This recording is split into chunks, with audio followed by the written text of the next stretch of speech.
আসসালামু আলাইকুম দর্শক মণ্ডলী, কেমন আছেন আপনারা? আশা করি ভালো আছেন।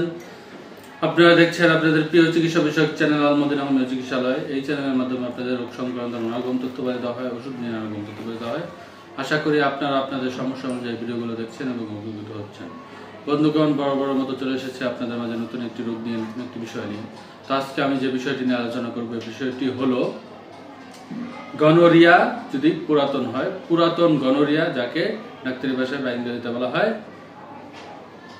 Chronic gonorrhoea. ক্রনিক গনোরিয়া এই সমস্যাটা নিয়ে আজকে আমি আলোচনা করব।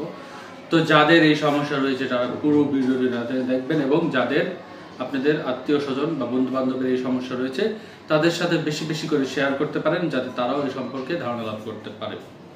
তো বন্ধুগণ, আজকে আমি যে বিষয়টি নিয়ে আলোচনা করবো এটি হলো পুরাতন গনোরিয়া।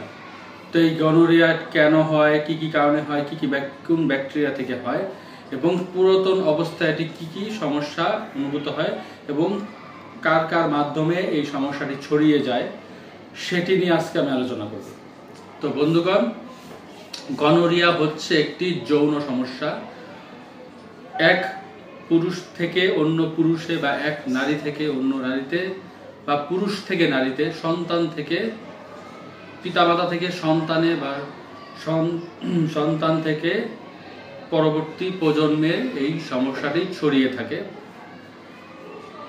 এই সমস্যাটি সাধারণত আপনার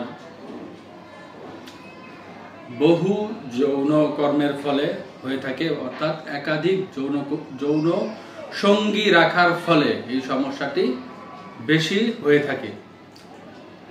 একদিনে বহুবার যদি সঙ্গম করা হয়, বা একাধিক যৌন সঙ্গী যাদের রয়েছে, অর্থাৎ যারা অনেক নারীতে আসক্ত, বা নারীর ক্ষেত্রে যারা অনেক পুরুষের সাথে মেলামেশা করে থাকে, তাদের ক্ষেত্রে এই সমস্যাটি বেশি হয়ে থাকে। এই সমস্যাটি যে ব্যাকটেরিয়ার কারণে হয়ে থাকে, সেই ব্যাকটেরিয়াটার নাম হলো নেসেরিয়া গনোরিয়া। নেসেরিয়া গনোরিয়া এই ব্যাকটেরিয়াটি থেকে এই সমস্যাটি হয়ে থাকে। এই সমস্যাটি বিশেষ করে আমাদের মুখে, বুকে, পেটের মধ্যে, পায়খানা রাস্তায়, যৌনাঙ্গের মধ্যে এই সমস্যাটি হয়ে থাকে, ক্ষত হয়ে থাকে।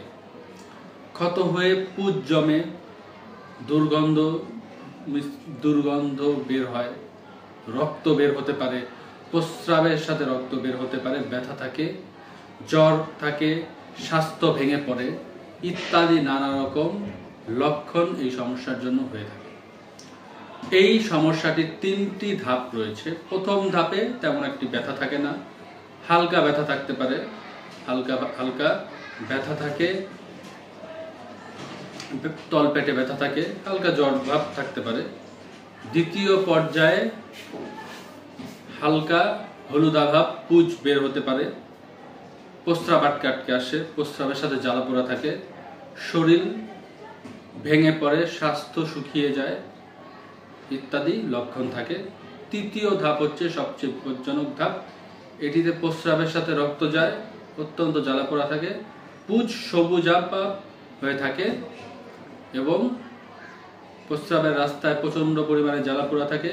প্রস্রাবের রাস্তা এবং পায়খানার রাস্তা দিয়েও অনেক সময় পুঁজ বের হতে পারে।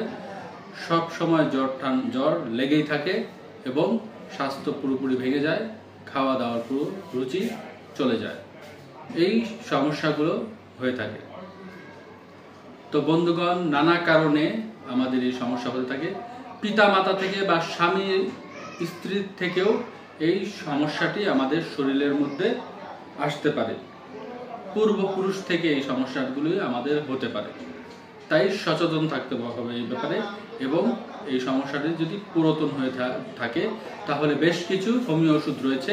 এই ওষুধগুলো যদি আমরা খেতে পারি, তাহলে আমাদের এই সমস্যা থেকে আমরা পুরোপুরি নিস্তার করতে পারবো ইনশাআল্লাহ।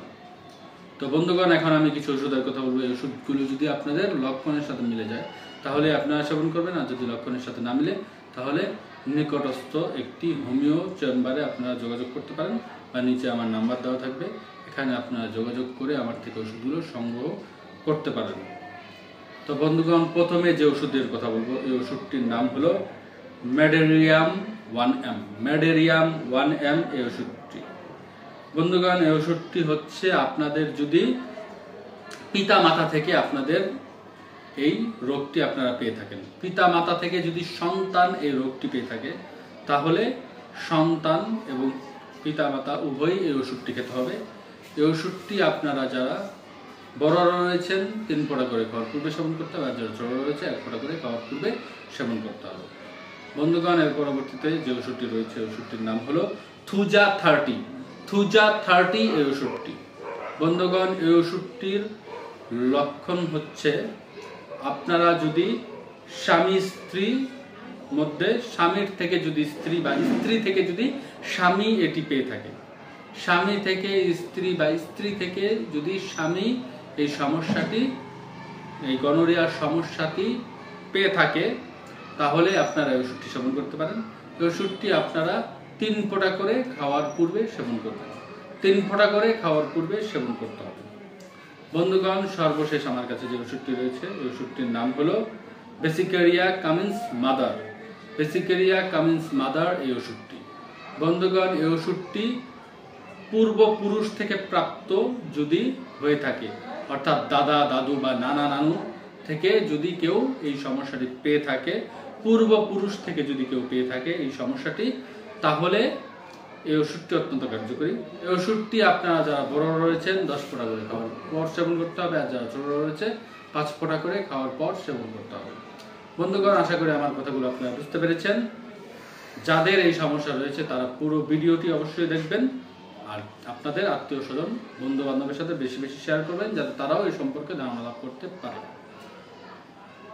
তো আমার চ্যানেলে আপনারা নতুন এসে থাকলে চ্যানেলটি সাবস্ক্রাইব করবেন, পাশে থাকা নোটিফিকেশন বেল আইকনটি প্রেস করে দিবেন, যাতে প্রত্যেকটি ভিডিও আমি ছাড়ার সাথে সাথে আপনারা পেয়ে যান, এবং চ্যানেলটিতে কমেন্ট করবেন বেশি বেশি, যাতে আপনাদের রোগ সম্পর্কে আমরা ধারণা লাভ করতে পারি, এবং আপনাদের কি কি সমস্যা রয়েছে তা আমাদের সাথে শেয়ার করতে পারেন।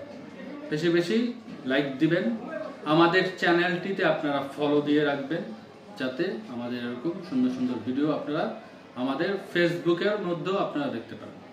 তো বন্ধুগণ, আজকে পর্যন্ত রাখছি। ভালো থাকবেন, আপনারা আমাদের জন্য দোয়া করবেন। আসসালামু আলাইকুম রহমতুল্লাহি ওয়া বারাকাতুহু।